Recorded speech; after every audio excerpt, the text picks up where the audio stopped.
I was thinking today of the Bible verses there in Matthew chapter 5. If you're down around verses 28, 29, 30, and so forth. Jesus uses these words. They're strong. They're somewhat questionable or confrontational, as he says, if your eye offends thee, pluck it out, or if your hand offends thee, cut it off. That's strong language. And Jesus, of course, is a master teacher.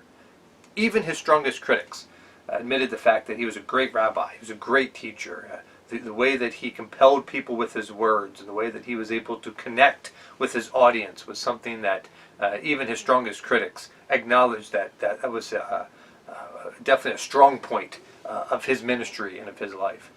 And as Jesus uses those words, if your hands offend thee, cut it off. That's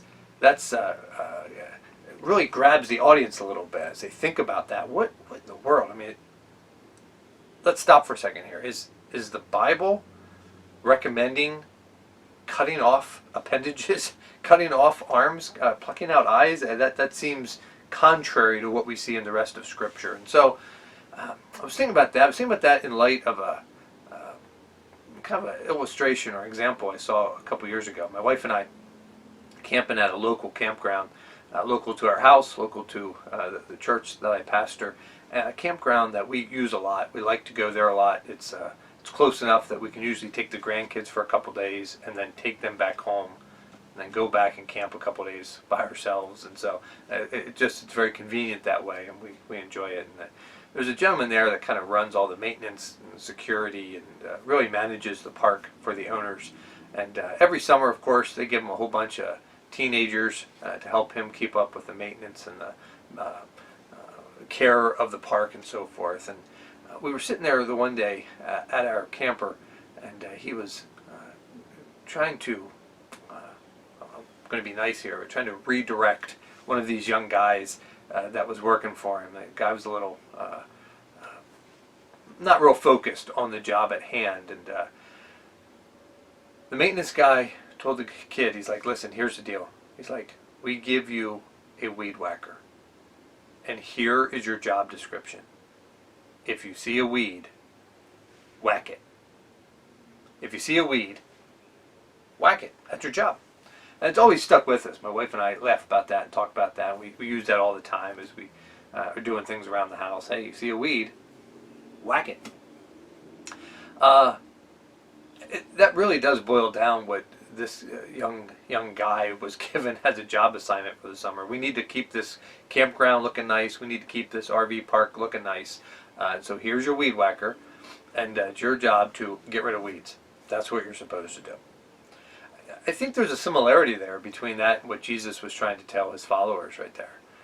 When there's sin in our life, when there's something we need to get rid of, when there's a problem in our life, when there are those things in our life that are holding us down and keeping us from God and keeping our prayer life in a funk, and we're just not where we're supposed to be, we see a weed, whack it. Your hand offends thee, cut it off. It's like, wow, what? Cut it off? What? Wait.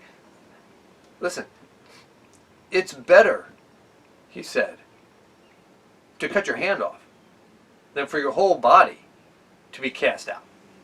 And the idea here is we need to take those sins in our life and those vices in our life and deal with them. Not let them fester. Not let them go.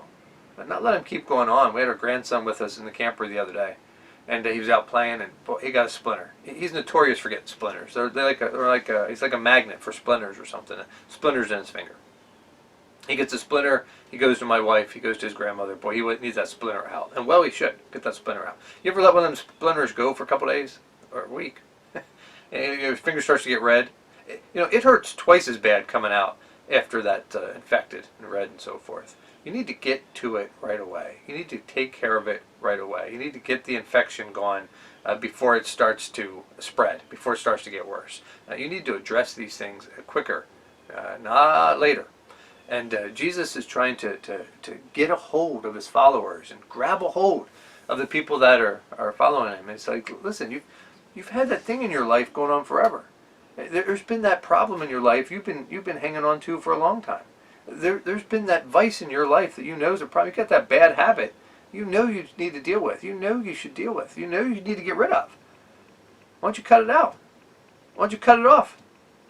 It's just grabbing his audience for a minute and shaking him for a second and saying, you know, we just keep let it lingering. We just let it keep going. We just let it keep festering for a while. If you see a weed, whack it. Have a good day.